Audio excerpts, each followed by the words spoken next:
Welcome to the very first ever solo episode of the Greater WAAAGH. I am your host Gersh1, and this is a video series where we answer the questions. There's no we. This is normally an episode. I don't even know how to start it now.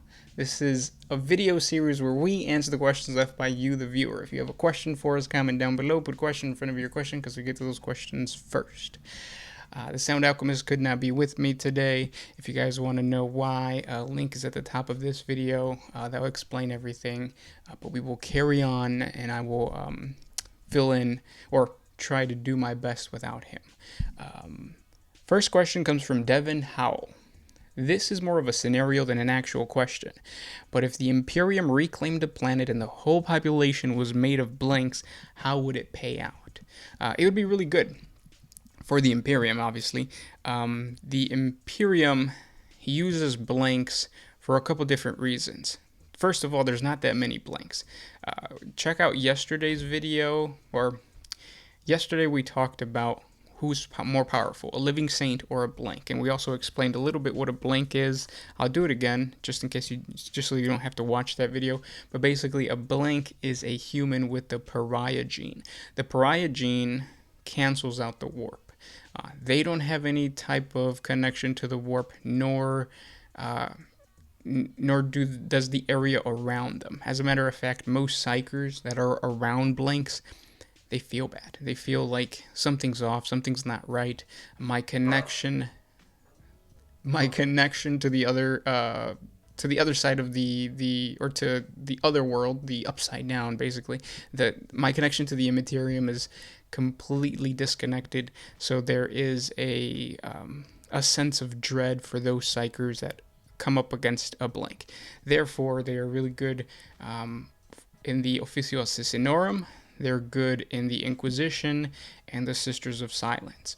A planet full of blanks would benefit the Sisters of Silence. The reason for that is it seems that the Sisters of Silence is the organization that is the most militaristic and not really specialized. Or they are specialized, but there is more Sisters of Silence than there are like Inquisitors or Assassins. But basically, the Sisters of Silence is an organization that has been around since the Great Crusade era. They fought against enemies alongside the Emperor during the Great Crusade, and even to this day, they patrol the galaxy on their black ships. The black ships are basically transportation ships. They go from planet to planet, picking up all of the psychers, non-sanctioned psychers or psychers that are not wanted. They bring them back to Terra, and then they are sacrificed to the Emperor in order to keep him going on his golden throne. The reason that the Sisters of Silence are there is because they're all blanks. So they all nullify the powers of these psychers who are basically captives. So they are out there protecting not only humanity, but making sure that these future sacrifices stay in their cages and are maintained. So having a planet of those guys, or having a planet of these Sisters of Silence recruits, essentially, is really beneficial. Also, the Inquisition would go in there and try to figure out exactly how they can manipulate this population in order to include that into their acolyte groups, because most Inquisitors have a blank within their group just to help them out when they're fighting against whatever warp powerful threat exists out in the galaxy. Eisenhorn, the book Eisenhorn, the Xeno book Eisenhorn, is a really good example of him picking up a blank, and it kind of explains what it's like to be a blank in that book. So I really recommend you checking that out. Another thing too of having a planet full of blanks, because the pariah gene nullifies the warp, it essentially puts a cloud around the planet where psychers and navigators can't detect. I would imagine that the Imperium finding this planet would play out a little bit something like this. The ships would somehow accidentally reach that either system or sector and find this planet by accident, and the navigators and the astropaths inside of those ships or that fleet would feel like they want to be pushed away from that location.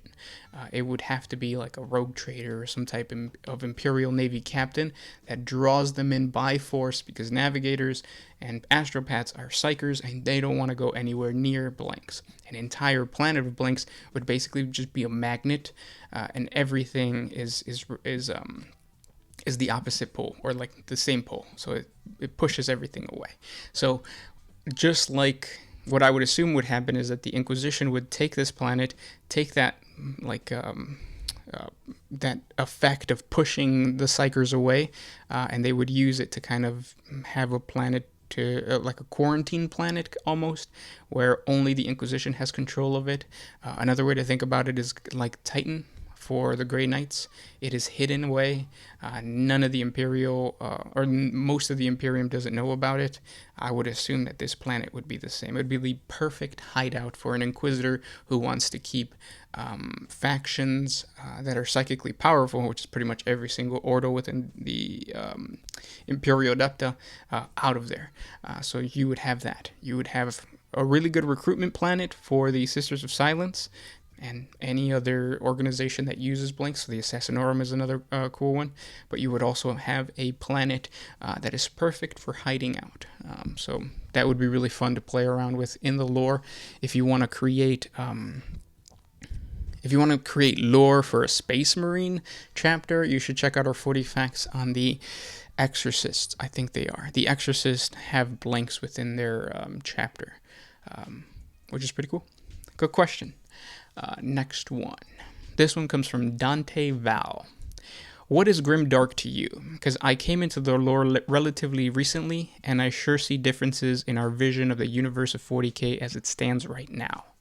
Little off top, that I'm a huge fan and actually saw the initial artwork that brought the whole term Grimdark, and they look sick. But these times it's still there, but just a little bit different, I suppose. Yeah, I agree. Especially with 9th edition, the core rulebook, the artwork is Grimdark. And to me, Grimdark is a good combination of sci-fi and fantasy, and an inescapable sense of death, usually in a gothic setting, and usually it's the serval skulls that are always around, reminding people that, like, you might be a badass Terminator powered, or like a Inquisitor with like Terminator armor, and you might be like super good, or a planetary governor, but at the end of the day, everybody ends up as a serval skull. Even the Emperor himself is just a decaying corpse. So that to me is grim darkness. Also like classism. So you see the artwork of, like, usually there's some type of menials, whether they're serfs or slaves, and then there are people above them, and then there are people above them. So very hierarchical. It's just supposed to paint a picture of like doom and something you don't want to be around, but at the same time something that aesthetically looks pretty badass. I enjoy it. But yeah, that's what grimdarkness is to me. And yeah, I agree. Grimdarkness is making a comeback. It's a little different, or not even making a comeback. It's always been there, but yes, it is a little different now because the artists nowadays are way better. But yeah, it's still there. Good question. Next question comes from Bandito Burrito. What do you guys think Warhammer would be like if instead of 9 Primarchs, 9 Primarchs betraying the Imperium, it was 9 Loyalist Primarchs who betrayed the Imperium? We talked about this yesterday. Me and the Silent Alchemist came to the conclusion that we need to create a video like all on its own for this question. And we're going to do that. Good question, though. Next one comes from Wowsome Guy. Was there an Eldar Perpetual before the birth of the 4th Chaos God? No, I don't think so. Eldar already live really long. And when they die, their souls get trapped in the Spirit Stone, and then they become part of the Infinity Circuit, and the Infinity Circuit is basically makes you a perpetual in some sort of way. So, no, not that I know of. Next question, and then by the 4th Chaos God, I think you mean your boy, what's his name? Incarn? Iniad? But yeah. This question comes from Sean O.G. Pendergast. When the Chaos Gods flung the Primarchs across the galaxy, how do you think they did it? They probably used some type of like catapult, an old school like wooden framed catapult, and just chucked them through the galaxy. No, but in reality, warp portals. And they probably, because they were in their gestation capsules, and the gestation capsules actually got absorbed too. So think of it like Dragon Ball, or Dragon Ball Z, where Goku's in his little capsule flying across, and he ends up landing on Earth. So what I assume is that the portal opened up, sucked up the capsules, and then just tossed them out. Whenever you look at any type of sci-fi movie and they're in space and somebody like breaches the hole and like it just everything from inside just gets sucked out, that's what I imagine it being like, but I don't know if there's any lore around it. Maybe in the Horus Heresy books, but I've tried reading those. They're not that fun. Next question comes from Adeptus Astardi. What is the likelihood of Gersh being pegged by Bridget B at some point in the future? It's not 0. I'll just leave it at that. Next question comes from Zombie Monkey 7. If you were to skip 50k, what faction would be completely annihilated, and which faction are the most likely to survive and remain relevant?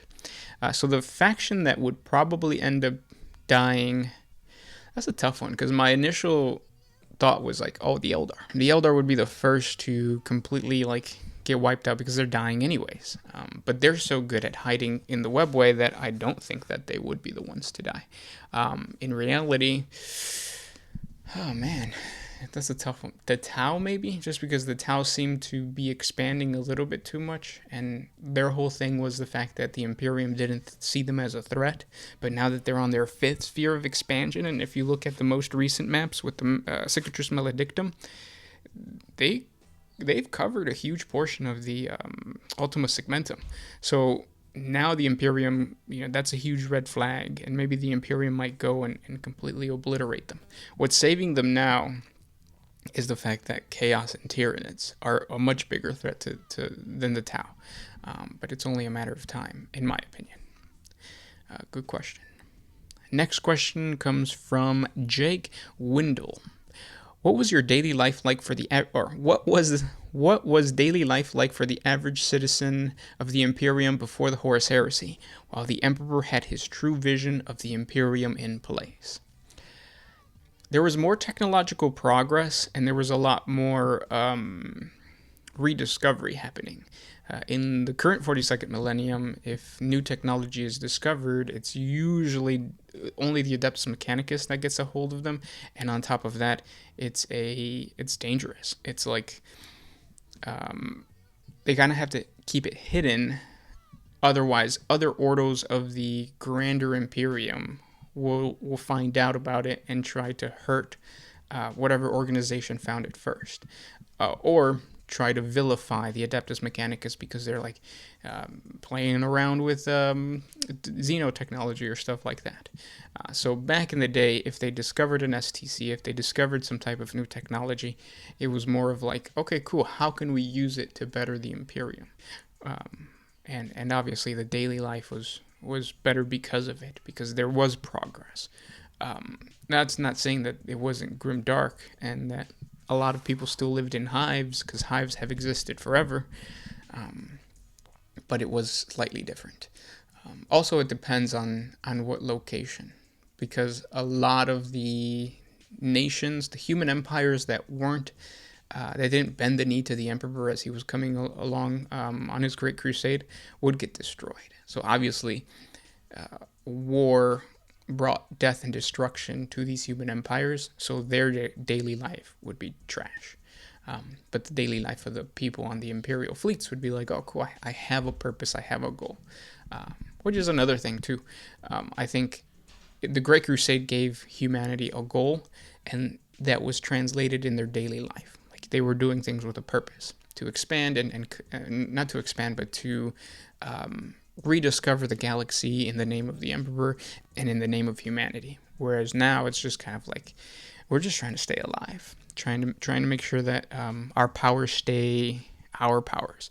So like people like planetary governors are very hoardish. They're just like, I'll pay my tithes to the Grand Imperium, but no, like I want to. I'm more insular than I am about expanding and trying to see what else is out there. Good question.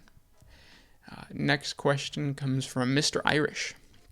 Do you think the Doomslayer would teabag everyone and everything in the Warhammer universe? Maybe. I don't know too much of the lore on Doomslayer or the Doom series. I don't think I've played a couple of Doom games, but nothing to the extent where I actually know how badass he is. But yeah. And then this question comes from Magic Eye. What would happen if no Inquisition ever? So if there was no Inquisition, then I feel like there would have been nothing to stop the Adeptus Ministorum, so that is the Imperial Church, from actually gaining control again. Because the reason the Inquisition started was because of Goge Vandire and his reign of fire or blood, with no Inquisition guarding themselves from the threat within. I think you would see more of there would be more fractions or factions within the Imperium that are fractured. So I would definitely think that the Imperial Creed would have more powers. It wouldn't just be the Sisters of Silence, the Sisters of Battle that are their military force. They would have completely ignored that whole idea that Thor gave out that said like, oh no, you can't have men at arms. They would just ignore it, and they would have men at arms. They would have their own armies. So that would not be good. And then he also says, does 40K have some type of internet? Yeah. It would be like planetary internet. I don't know if they have figured out a way. Somehow I think that the way the astropaths communicate and their connection to the warp is basically their internet. The only problem with that is that means that they are sharing their internet with the enemy, which is the Eldar and any other psychic race. And then his final question, what is the outro music that plays at the end of your videos? Thanks. It is by a guy called Municipal Vice. He is a good friend of the channel's. Link at the bottom of the video. His SoundCloud is linked down there, so check him out. Let him know the sound, or I'm thinking of the Sound Alchemist. Let him know the One Mind Syndicate sent you. And by the way, the Sound Alchemist isn't here just because our schedules didn't match up, so he could only film one episode that day, and hopefully next week his schedule is a little freer, and we can film again. But yeah, I just wanted you guys to click on the video to get more traffic to that video. So thank you if you clicked on it. Thank you for coming back. But yeah, nothing's wrong. It's just scheduling is kind of off because of work. It should go back to normal fairly soon, hopefully. And then next question comes from Gur. I've put question in front of my question because you get to those questions first.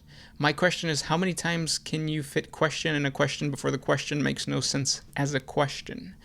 Let me see. It's 1, 2, 3, 4, 5, 6, 7, 8. I'll say 10. But prove me wrong. This question comes from Cold FYST. How many demon princes do each of the Chaos Gods have? So how many demon princes does each of the Chaos Gods have? Are there a set amount? No, there is no set amount of demon princes. There's a lot. Some of them that are like really well talked about or well recorded in the lore, because usually they have conflict with the Imperium, but there are many others that have conflicts with other races that the lore never bothers to mention, or you'll get like a name here and there, but all you'll get is the name and who they fought with, usually like another race. But yeah, there's no set amount. There's just a ton. If you want to build your own, I really recommend you do, because it's fun. Next question comes from, let's see if I'm scroll down a little bit. Chicken Waffles. Out of both of you, who is the better player at the game? The Sound Alchemist isn't here, so he can't really defend himself, but I'm going to say me, and I think he would agree. And the reason for it is luck. He has really bad luck, and also bad decisions. Well, now that 9th edition is rolling out and we're playing games, and now that we actually have to paint the minis in order to get those extra 10 points in the game, I think we're going to start doing battle reports. Part of the reason why we didn't do battle reports is, number one, they didn't do good. Number two, they're hard to make. And number three, my army wasn't painted. I never buy painted armies. I always paint my own. And but now, like, I am forced to paint my army in order for me to get those 10 points. So that's going to be dealt with soon, I guess. And then this is going to be the last question, and it comes from Kengo.